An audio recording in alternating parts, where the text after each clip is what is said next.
Thank you, James. Excellent job, as always.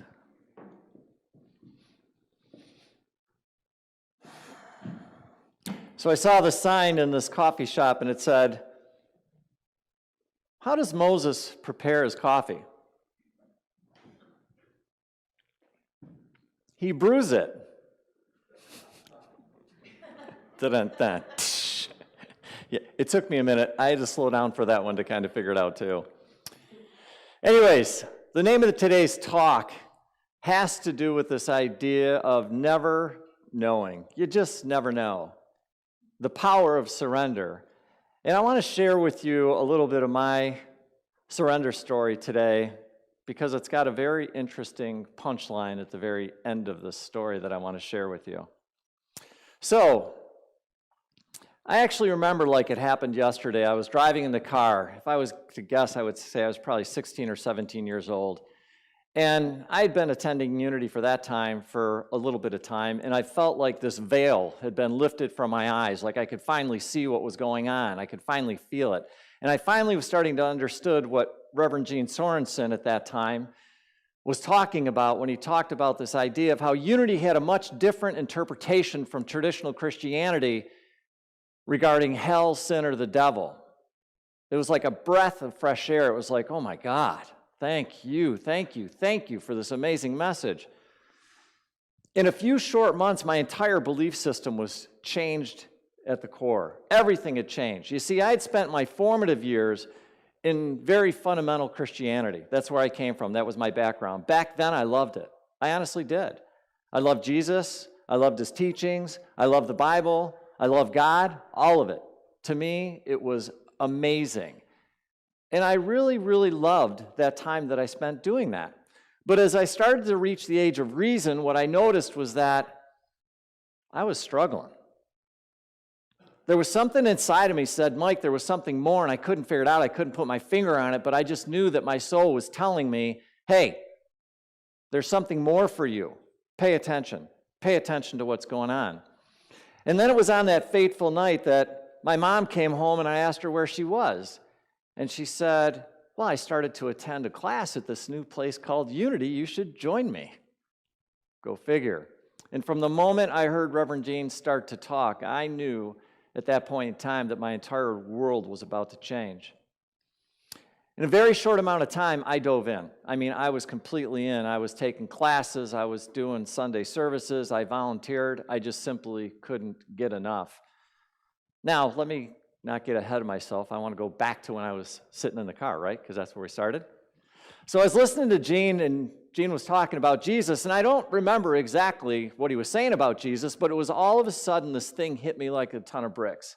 That all of a sudden I finally understood what he was really saying and teaching us, or trying to remind us, was about this thing called our own inherent divinity. That at our core, we are one with God. That there is no separation, none.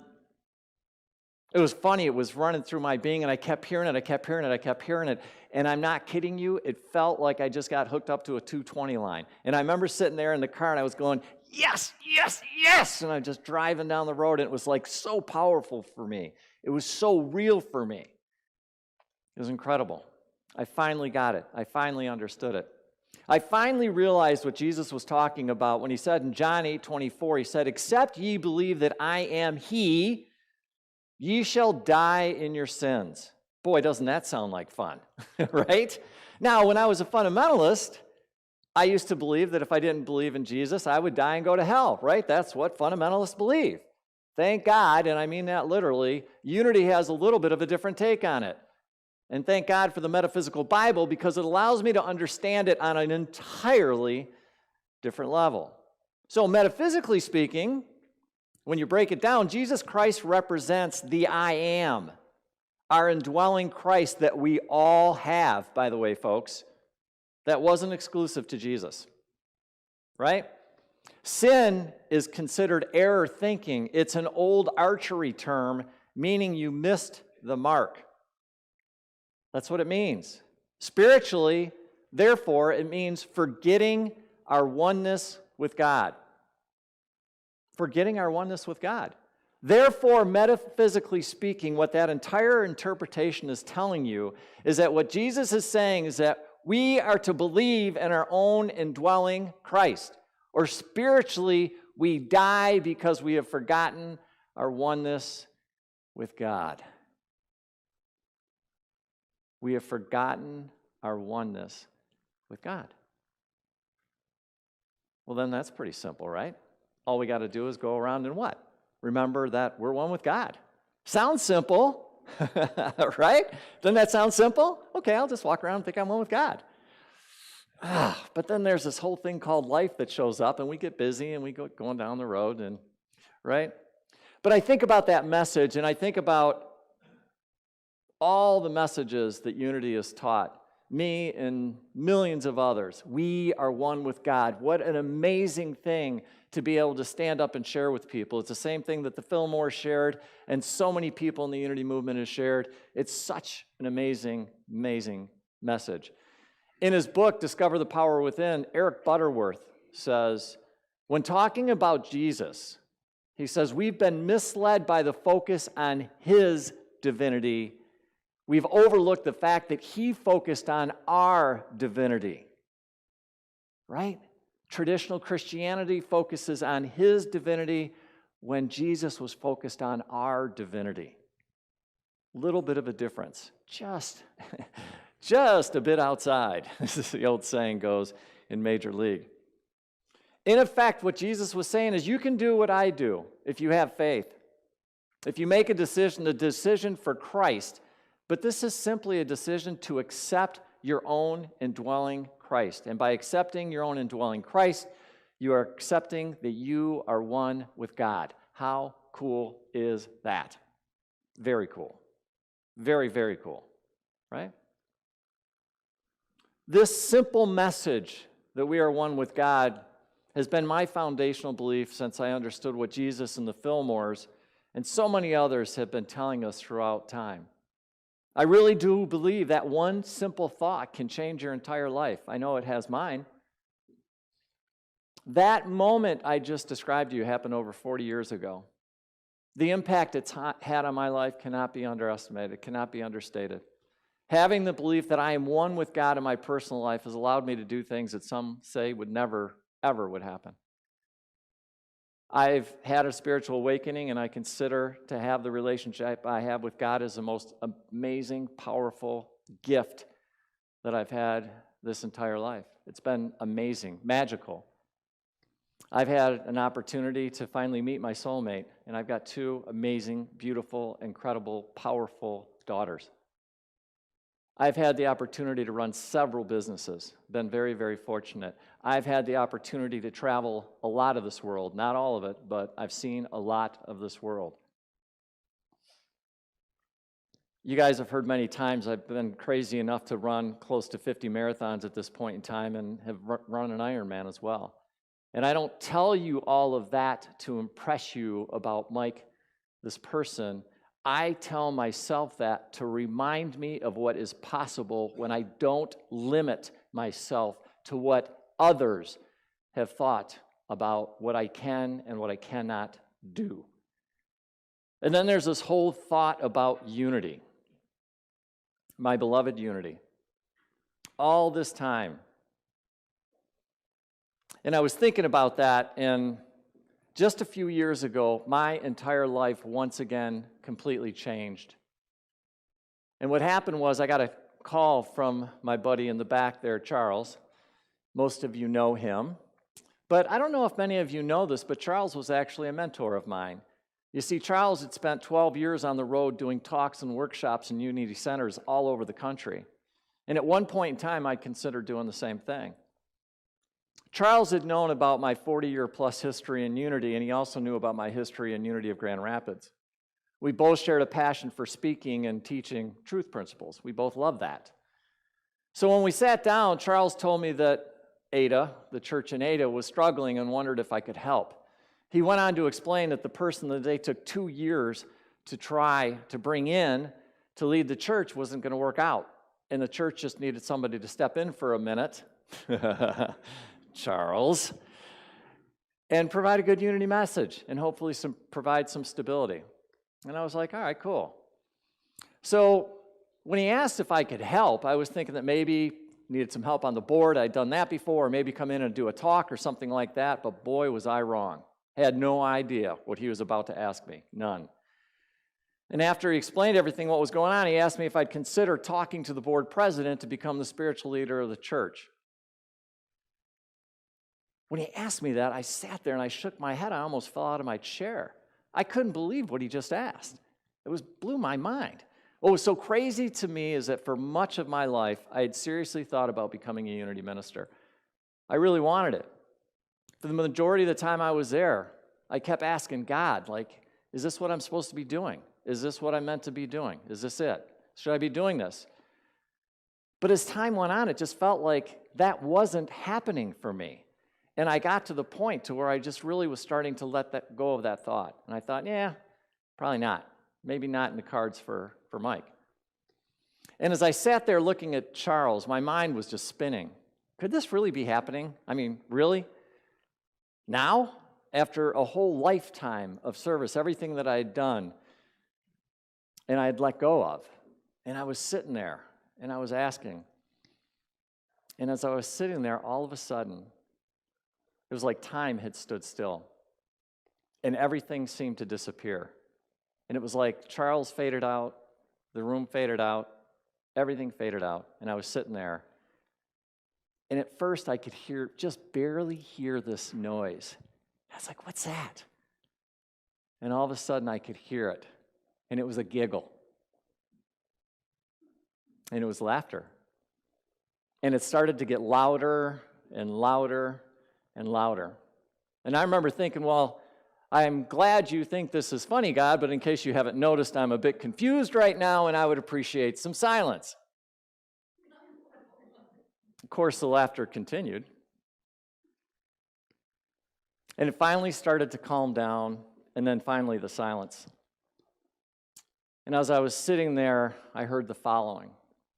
Michael, I am fully aware of the fact that you are confused, but I have never been. I have never once questioned who you were. I've never been confused about what you were meant to be. I've never once doubted you, because I have never forgotten who you are. And I only have one request, and that is you consider doing the same. I sat there stunned.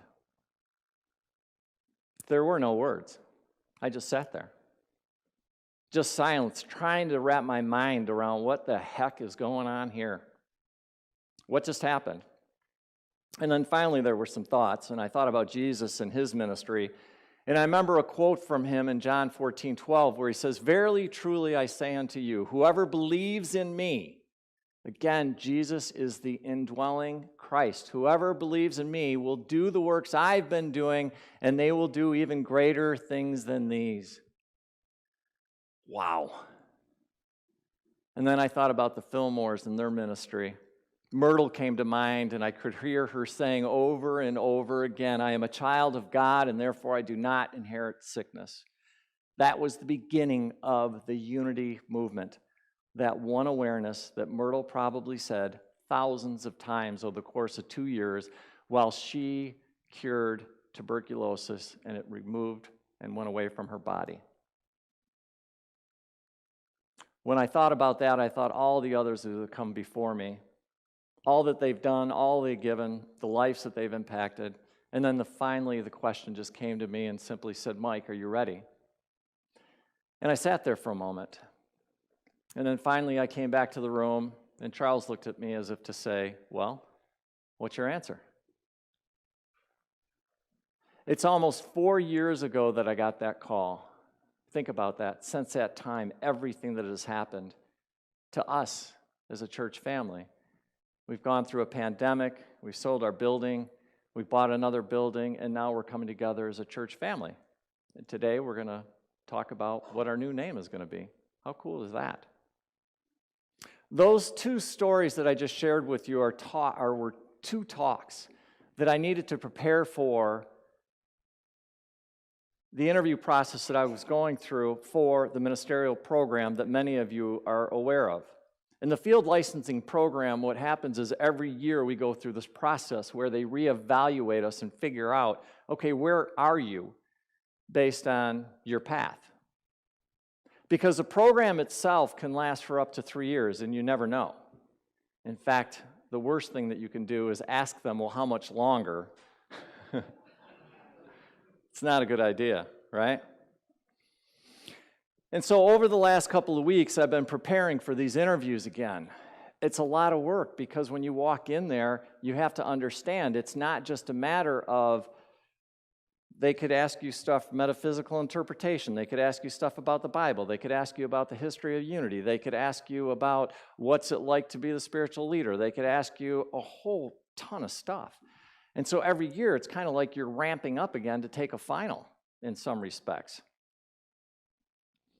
And so as I prepared in last Monday, I actually went through and did all 3 of my interviews in this process all at one time. And when I finished up, I thought, well, felt pretty good. I don't know. But the problem is you don't know right away. And they tell us, hey, you got to wait until Saturday, and then you'll get to find out how you did. And so yesterday morning at about 11 o'clock, I jumped in, all excited, and they said, it's going to be very short. You only got 15 minutes. And I'm like, all right, cool. So I get on this call, and all of a sudden, I get into this room, and there's got to be 30 people in this room. I'm like, what is going on here? And so all of a sudden, what happens is the moderator comes in, and she starts shooting people off into their rooms where they're going to talk with the people that are going to do your review for you. But the problem was there was this technical glitch. And something that was supposed to take seconds was taking 5 minutes, 10 minutes, 15 minutes. And I'm just sitting there going, okay. And then finally I get transferred into the room, and I've got these 3 ministers that are sitting there, and again, a technical glitch. And they're like, well, we've got the paper, we've got the information, but I can't pull it up, I can't show it to you.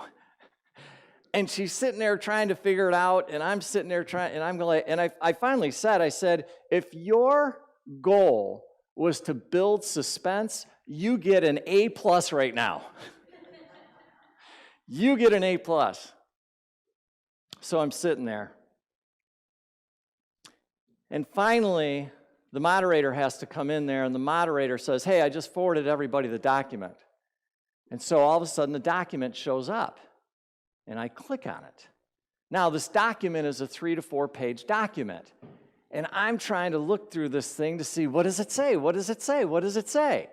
But it's a big document, and it doesn't say right at the top anything. It just says, hey, here's your review. This is what it looks like.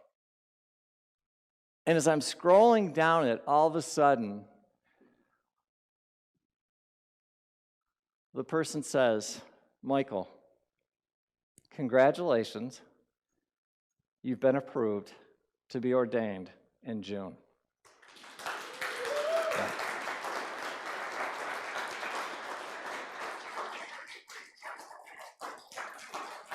Thank you. Yeah.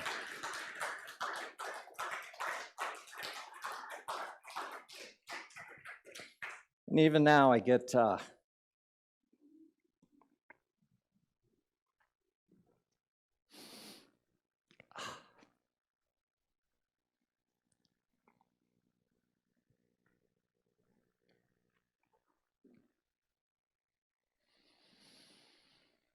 breathe, Mike.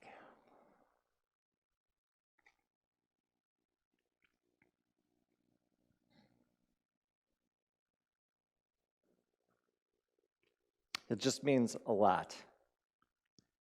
And you mean a lot to me.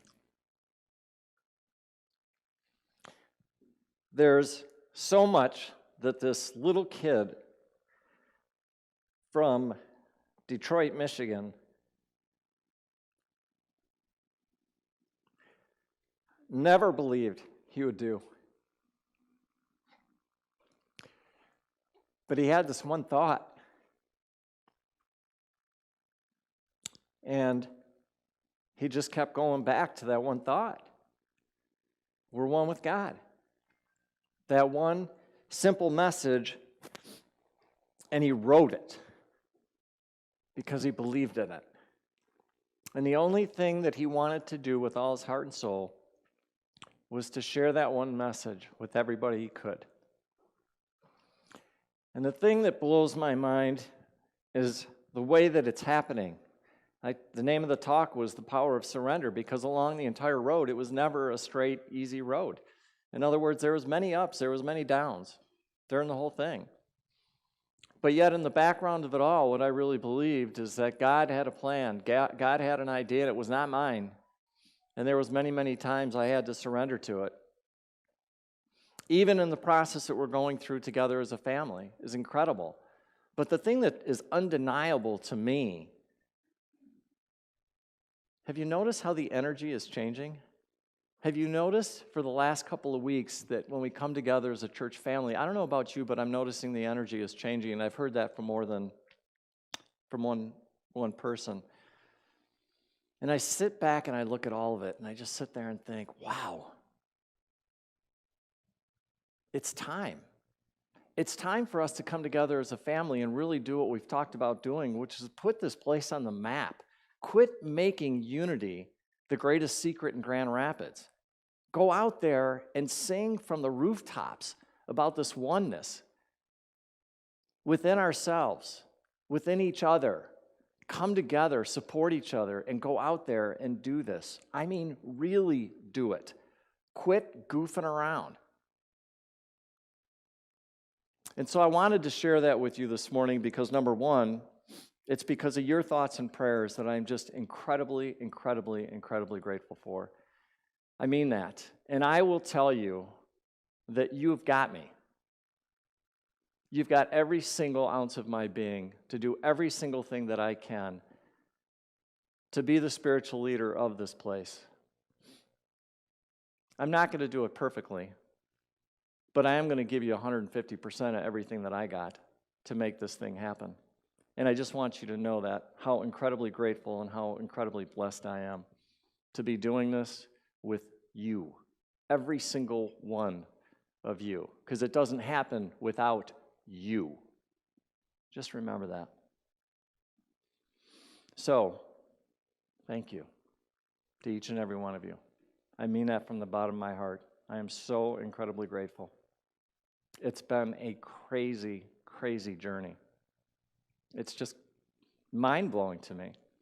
And I could not be happier than to share it with each and every one of you this morning, because you've been a significant part of it. And so I just want to close everything and just say thank you from the bottom of my heart. You are amazing. God bless. Thank you.